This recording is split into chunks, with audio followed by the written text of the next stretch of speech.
Good morning to all once again in continuations of proton nuclear magnetic resonance spectroscopy. Today we will discuss about this theory of H1 NMR spectroscopy.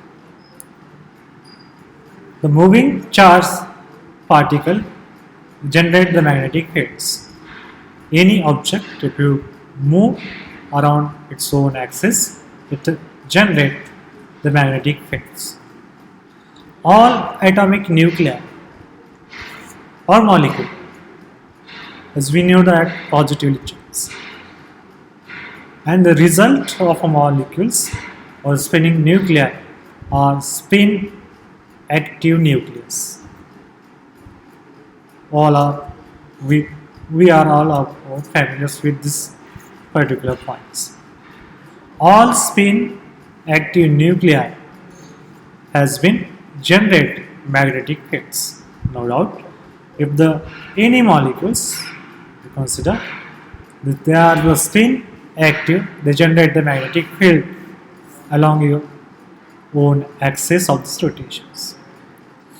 We can understood here the spinning nuclei behave as a small magnet with magnetic field, that is mu.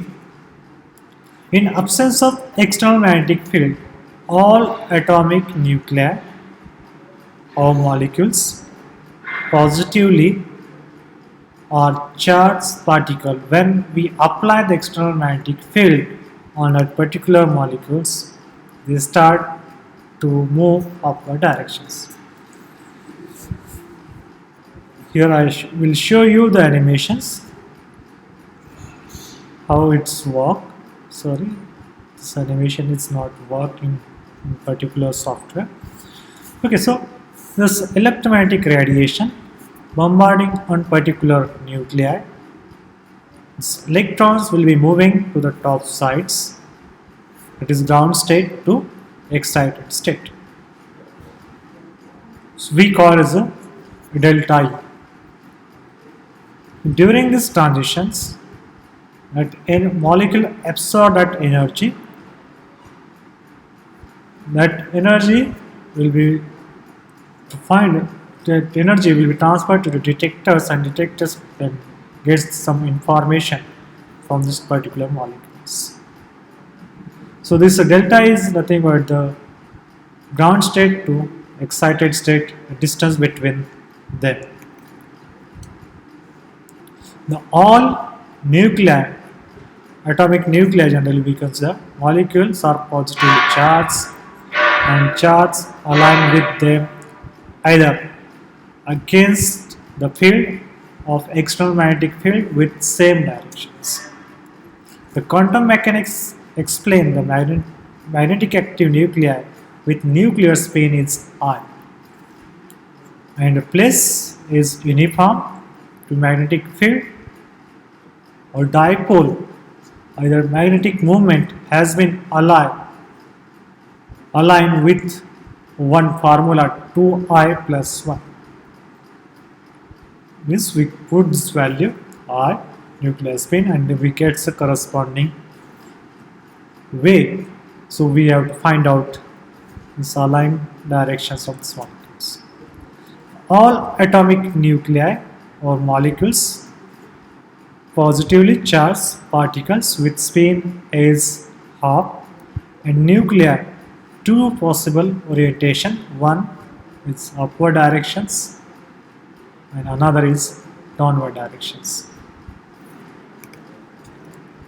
In presence of external magnetic field at 0, we also call it the applied magnetic field. Some of nuclei organize themselves in such a way that approach the external magnetic field while occur in opposite directions.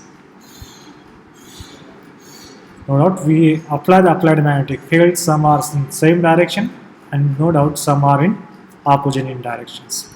More energy is required nucleus align against the external magnetic field and align than the align. it with external magnetic field. Therefore, The nuclei which align with the field are in this way we classify into two types: lower energy state and higher energy state.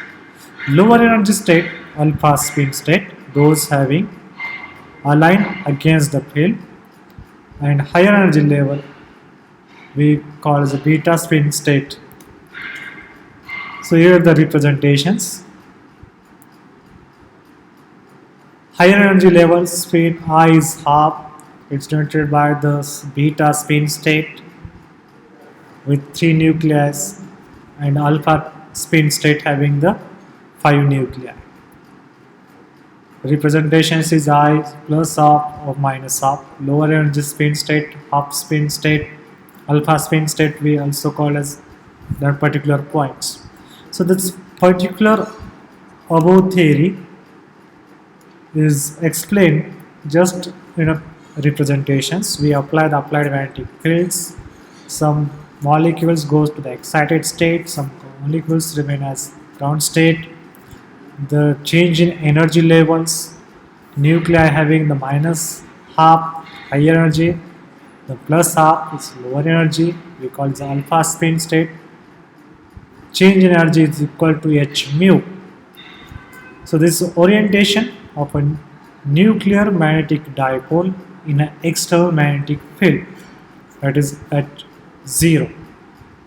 This radiation is less transition by nucleus is an upper spin state return to the lower spin state.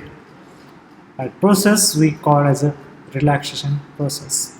Means alpha beta to alpha, this electron goes to the down directions. That particular process we call as a relaxation process. So dear student, we almost see this basic part of this spectroscopy. Again we will stop here to see this basic part, basic theory of H1 NMR spectroscopy. Thank you.